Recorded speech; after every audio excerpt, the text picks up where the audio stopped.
MPTET वर्ग 3 और आपका सीटेट एग्जाम के लिए देखिएगा टॉप 2100 प्रश्नों की सीरीज लेकर आए हैं।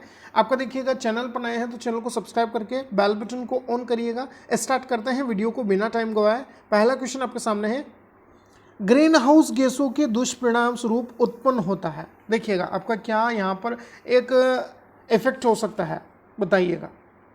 तो देखिएगा ग्रीन हाउस गैसों के दुष्परिणाम के स्वरूप भूमंडलीय तापमान में आपका वृद्धि होगी। आया समझ में? पहला ऑप्शन आप लोग को टिक करना है। 2100 क्वेश्चंस का यह आज पहला पार्ट है आपका, ध्यान रखिएगा। लाइक कर दीजिएगा और शेयर करिए अपने दोस्तों के साथ ज़्यादा से ज़्यादा। चलिए क्वेश्चन नंबर 2 आपके लिए है, सेब में पाया जाने वाला अम्ल कौन सा है? जो आपका सेब होता है सेब फल, उसमें कौन सा आपका एसिड या अम्ल पाया जाता है, बताइए। तो बिल्कुल सही जवाब दे रहे हैं आप, मैलिक अम्ल के लिए जा रहे हैं। बहुत अच्छी तैयारी, डी ऑप्शन टिक कर रहे हैं। चलिए नेक्स्ट क्वेश्चन आपके लिए है, सौर परिवार में कितने ग्रह है, बताइएगा। तो बिल्कुल सही जवाब देना है, सौर परिवार में देखिएगा आपका 8 ग्रह है। आया समझ में?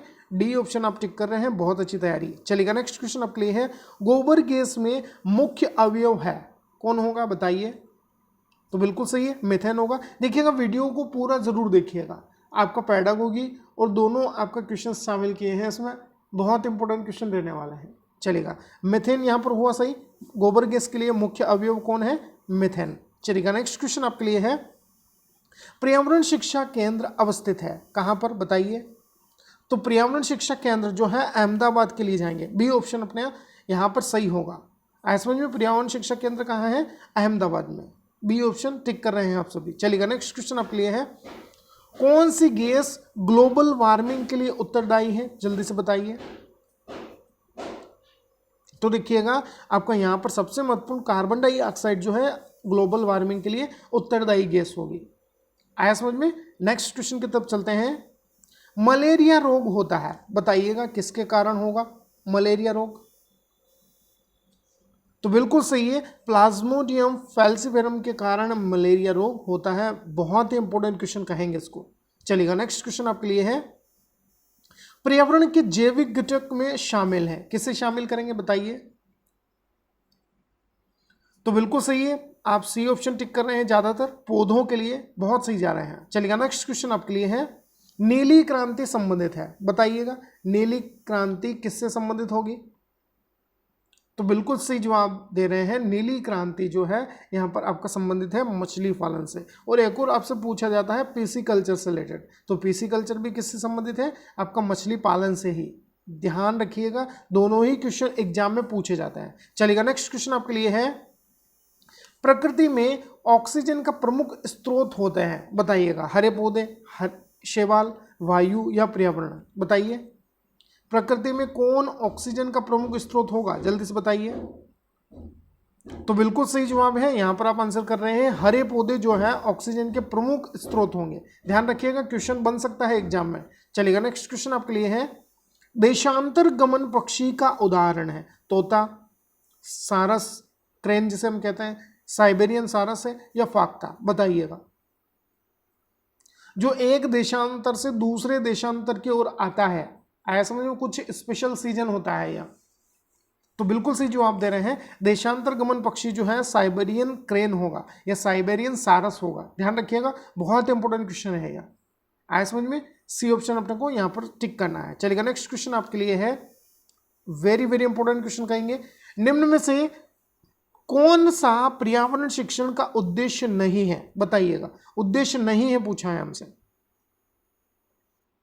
तो देखिएगा, बालक में परिवार व समाज के प्रति सकारात्मक दृष्टिकोण विकसित करना, बालक में सामान्य जीवन निर्वाह एवं अच्छी आदतों का विकास करने की समझ पैदा करना, अपने प्राकृतिक व ऐतिहासिक स्थलों की रक्षा करना, या फिर आता है अपने विकास के लिए प्राकृतिक संसाधनों का अधिकाधिक दोहन हेतु प्रोत्साहित करना। तो देखिएगा पर्यावरण शिक्षण का उद्देश्य नहीं है, देखिएगा जो संसाधन है प्राकृतिक संसाधन, उनको आप यहाँ पर नुकसान नहीं पहुँचा सकते हैं, मतलब ज़्यादा से ज़्यादा उनका उपयोग नहीं ले सकते हैं।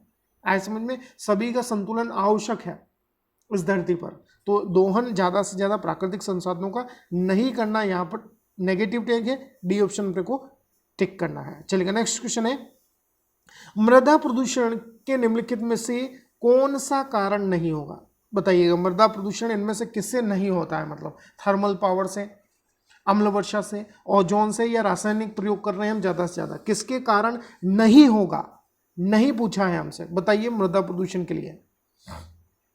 तो बिल्कुल सही है, देखिएगा ओजोन गैस या ओजोन के दोहन को हम यहाँ पर मृदा प्रदूषण का कोई कारण नहीं मानते हैं। देखिएगा ओजोन गैस आपका वायुमंडल में पाई जाती है, तो धरती पर मृदा प्रदूषण के लिए तो कोई उसका आवश्यक कारक नहीं माना जाएगा। सी ऑप्शन टिक कर रहे हैं, बहुत अच्छी तैयारी चल रही है आप सभी की, बहुत अच्छे।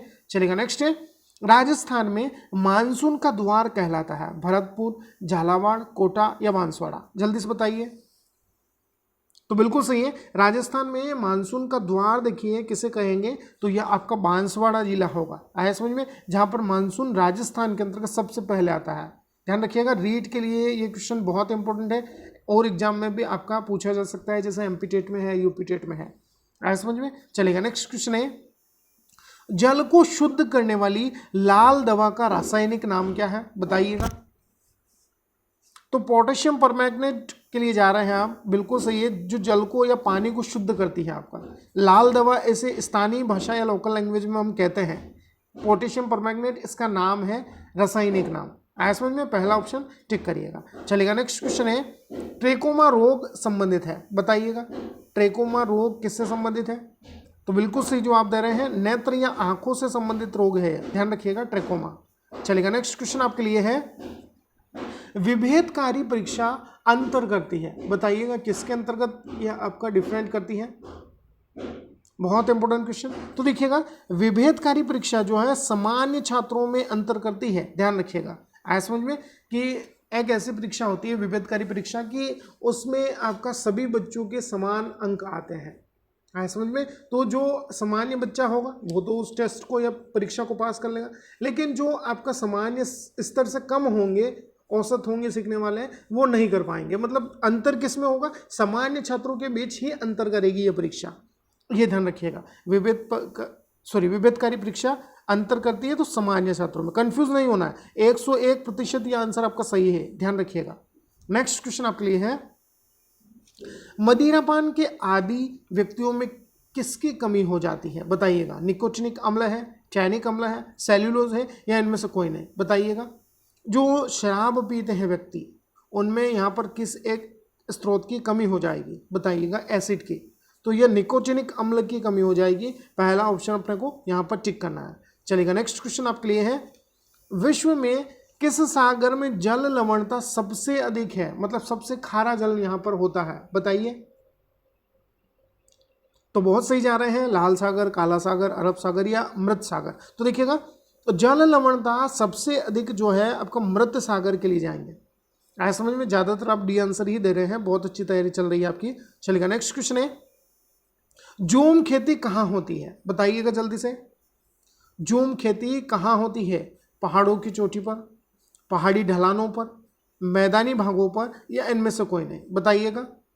तो जूम खेती देखिएगा पहाड़ी ढलानों पर होती है, इस तरह से, आया समझ में, यहाँ पर जो जमीन है आपका इस तरह से, यहाँ पर आपका जूम खेती होती है, तो पहाड़ी ढलानों के लिए जा रहे हैं आप, बी ऑप्शन टिक कर रहे हैं, बहुत अच्छी तैयारी आपकी। नेक्स्ट क्वेश्चन आपके लिए है, रक्त का वास्तविक रंग कैसा होता है, जो ब्लड है आपका उसका रंग किस तरह का होगा, बताइएगा। इसमें ज़्यादातर बच्चे जो है देखिएगा गलत आंसर कर रहे हैं। देखिएगा रक्त का वास्तविक रंग जो है हल्का पीला होता है, ध्यान रखिएगा, बी ऑप्शन टिक करिएगा, बहुत इंपॉर्टेंट है क्वेश्चन, ध्यान रखिएगा, हल्का लाल नहीं होगा, हल्का पीला होगा, ये ध्यान रखिएगा, बी ऑप्शन टिक करिएगा। चलेगा नेक्स्ट क्वेश्चन है, बहुत इंपॉर्टेंट, पर्यावरण अध्ययन के शिक्षण से उन प्रक्रिया आधारित कौशलों को बढ़ावा दिया जाना चाहिए जो पूछताछ आधारित प्रत्यक्ष अनुभवों के केंद्र बिंदु होते हैं। निम्नलिखित में से कौन सा एक कौशल नहीं है, मतलब प्रक्रिया या गतिविधि जिसमें शामिल हो, बताइएगा। निष्कर्ष निकालना, निर्धारण करना, अवलोकन करना, या पूर्वानुमान लगाना, बताइएगा। तो देखिएगा प्रक्रिया आधारित कौशल, और जिसमें आप प्रत्यक्ष अनुभवों के माध्यम से सीखते हैं, कुछ आपका एक्टिविटी करते हैं, तो निष्कर्ष निकालना यहाँ पर संबंधित नहीं होगा, कौशल नहीं है, पहला ऑप्शन आप टिक करिएगा। इसके अलावा देखिएगा कुछ निर्धारण कर रहे हैं, डिसाइड कर रहे हैं आप, कुछ आपके पास प्रत्यक्ष अनुभव हुए उनके माध्यम से रिजल्ट पर पहुँच रहे हैं, अवलोकन कर रहे हैं, पूर्वानुमान लगा रहे हैं, ये सब कुछ आपका कौशलों के अंतर्गत आता है, लेकिन निष्कर्ष निकालना नहीं आएगा। ध्यान रखिएगा, पहला ऑप्शन टिक करना है। चलिएगा, नेक्स्ट क्वेश्चन आपके लिए है, प्राथमिक स्तर पर मानचित्रांकन सिखाने से शिक्षार्थियों में निम्नलिखित में से कौन सा कौशल विकसित होता है? बताइएगा। जो मानचित्र देखते हैं ना हम, उस तरह से आपका मानचित्रांकन मतलब मानचित्र देखना सिखा रहे हैं हम बच्चों को, तो एक कौन सा जो कौशल है यहाँ पर विकसित हो सकता है बच्चे का? गणना और अनुमान लगाएगा, माप के अनुसार चित्रण करना है, सापेक्ष स्थिति और दिशाबोध सीखेगा, या साफ सुथरा चित्रांकन करेगा? बताइए।